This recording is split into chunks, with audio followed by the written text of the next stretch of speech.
What does Donald Trump's win mean for abortion, foreign policy, immigration, and more? Let's find out in today's Vox video. Donald Trump will become the 47th president of the United States. I want to thank the American people for the extraordinary honor of being elected your 47th president and your 45th president. Today is the day the changes go into effect, but how will they affect us going forward? So I think we should start off by just saying what's happening, and then my big question is going to be, how should we be thinking about this? We now know that Donald Trump is returning to the White House. American voters have seen what Trump had to offer, and at least a critical mass of them decided they want to do the same thing again. The crazy part is, I believe there's more non-voters than there are voters combined. Does that mean the democracy's working? I'm not sure. I called up some colleagues at Vox to ask what we should be making of this moment, and I ended up spending a long time talking to Zach. I'm Zach Beecham. I'm a senior correspondent at Vox. Zach writes about reactionary politics, the right wing, basically. And the thing that he really wanted me to understand is that even though the outcome of this election is the same as the 2016 election, the Trump who is about to become president is different. Donald Trump is much more organized. He knows what he's doing, has a series of distinct policy objectives that he's reiterated again and again. It will be in a lot of ways fundamentally different than what we all lived through 4 years ago. The question is, will his differences reflect the sympathizers, the criticizers, or will it be a mixture of both? Lock up the Bidens. Lock up Hillary. Lock them up. The first time Trump was president, he wanted to do all sorts of very controversial things, and a lot of times he didn't actually end up doing them. One big example is wanting his critics and political opponents to be prosecuted. He was constrained by other parts of the political system, the guardrails of democracy. I'm Andrew Prokop. I cover politics. It's a good sign of democracy that the president doesn't have all the power. Guardrails encompass first Congress and the courts, but also within the executive branch, you have Trump's own appointees for top positions who often last time around proved unwilling to carry out some of the things he wanted to do. Then you also have the permanent civil service, career employees that he can't fire at will. Well, first of all, the courts have grown more conservative and more Trump-friendly since he put 3 of his own appointees in the Supreme Court. Congressional Republicans have grown much more pro-Trump. Trump and the people around him want hardcore MAGA true believers staffing the government who will not have these pesky qualms about legality or ethics or things like that. It sounds like more branches are on his side, which will make it easier for him to push his ideas through.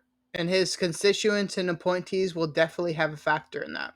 Or things like that. And regarding the civil service, Trump wants to use an executive order to reclassify thousands of people with civil service protections against firing as political appointees who he can fire, to then put in a lot of MAGA loyalists in their place. Instead, he's had 4 years to basically stew over what he didn't get to do last time and what he would do differently if he was given another chance. And now he will seemingly get that chance. Will the changes implemented be beneficial or detrimental to the people in the public? We'll see. We're going to have the largest deportation in the history of our country. The mantra that Trump had on the border on 2016 was build the wall. That was his centerpiece of his immigration platform. That sort of changed over the course of his presidency, and increasingly he wanted to turn his attention not to the border, but to the interior of the U.S., the undocumented population here. I'm Nicole Norea, and I cover politics and immigration for Vox. The immigration issue is a tricky problem because it involves all of the world. It's about their cost of living and quality of life versus ours. So no matter what happens here in the United States, this question is much larger than just the United States. It's a world question. And how do we fix that problem? I'm unsure. Under Biden, there were record levels of people arriving on the border. We've seen those numbers come down significantly in 2024, but when Americans are polled, large portions of them say that they want mass deportations. They might be thinking about people being deported immediately after they arrive on the border, But that's not what Trump's contemplating. He's trying to go into communities across the US, and we're talking about people who have lived here, for years and decades. That would sort of involve huge investments in law enforcement and also the cooperation of local law enforcement agencies, which I'm not sure we would see necessarily in democratic states, but let's say in states like Texas and Florida, certainly you might find law enforcement willing to cooperate with federal immigration authorities there. Immigration is a hard problem to solve, but I don't think the answer is kicking people out of their homes. A landmark decision in American history as it relates to presidential power. When Trump initially took office, the median vote on the Supreme Court was a moderate conservative, someone who would draw the line somewhere. Then Trump appointed a third of the United States Supreme Court. I'm Ian Millhiser. I cover the Supreme Court at Fox. Trump v. United States is the decision that came down last July concerning Special Prosecutor Jack Smith's indictment of Trump for trying to steal the 2020 presidential election. Trump made this really outlandish argument that he could not be charged with the crime for any official acts he committed while president. Pretty much everyone thought that argument was silly and ridiculous, and there was no chance that the court would ever adopt it. And then all 6 of the Republican justices adopted it. Oh my goodness, what a surprise. The party falls in line. What that decision said, it said that Donald Trump is immune from criminal prosecution for crimes that he commits using the official powers of office. Trump is allowed to give any order he wants to the Department of Justice. The basic matter is just that anything he does can potentially be beyond the scope of the criminal justice process. That's a dangerous precedent to set, because it's not just for Trump, it's for all the people that come after him. And the ethics and morals of those people, we don't even know yet. More than 40,000 Palestinians killed since the October 7th Hamas massacre. Right now, the situation on the ground in Gaza is an extraordinary humanitarian crisis and a moral stain on the United States for enabling so much of this to happen. But it can always get worse. Trump has a blank check approach to Israel. He and his advisors don't believe in any of the even feeble restraints that the Biden administration had put on Israeli conduct. There are factions inside the Israeli government that have different visions of how to conduct the war. The extreme right on Netanyahu's flank, people like Bezalel Smotrich and Itamar Ben-Gvir, believe that Trump will let them do what they want based on what he said, what his advisors say, and what his political coalition at home wants. Letting Israel do what it wants is extremely dangerous, in my opinion. What do you think? You on board with the way the IDF is taking the fight in Gaza? You've got to finish the problem. These people have a maximalist vision of what they want the war to be. Actually seizing and taking Gaza for Israel and returning to settlement, right, to rebuilding Israeli outposts, moving Israeli Jewish citizens in to make sure that its control over the area never slips. That would mean not just temporary eviction of Gazans from their homes and their cities, which would be bad enough. It would mean creating a massive permanent refugee population. Will this presidency be the move that Israel wanted from the beginning to conquer the land that they're after? I don't know. I guess only time will tell. Outside of Gaza, in the West Bank, we can only imagine. Previous American position has been you shall not under any circumstances annex parts of the West Bank. It would be Israel declaring, in essence, its willingness to rule over the Palestinians in perpetuity. What I do know for sure is that a Trump administration would do nothing to punish them for it. Seems like another unwelcome precedent to set. To allow countries to conquer other people and places seems dangerous. Is a country's purpose still to conquer? Or is cooperation the way we break the cycle and move forward? Trump declared he would veto a national abortion ban if he's reelected. Abortion was one of the huge issues for the female voting population. My mother cared deeply about the abortion topic, and I respect her and others' opinions on the topic. Trump winning the presidency is not good for abortion rights. I mean, he's been out there claiming that he's the father of IVF, that he's going to be great for women's rights.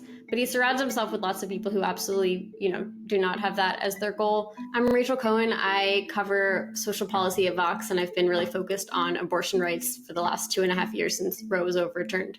Abortion is a tricky subject because it has to do with the creation of life itself.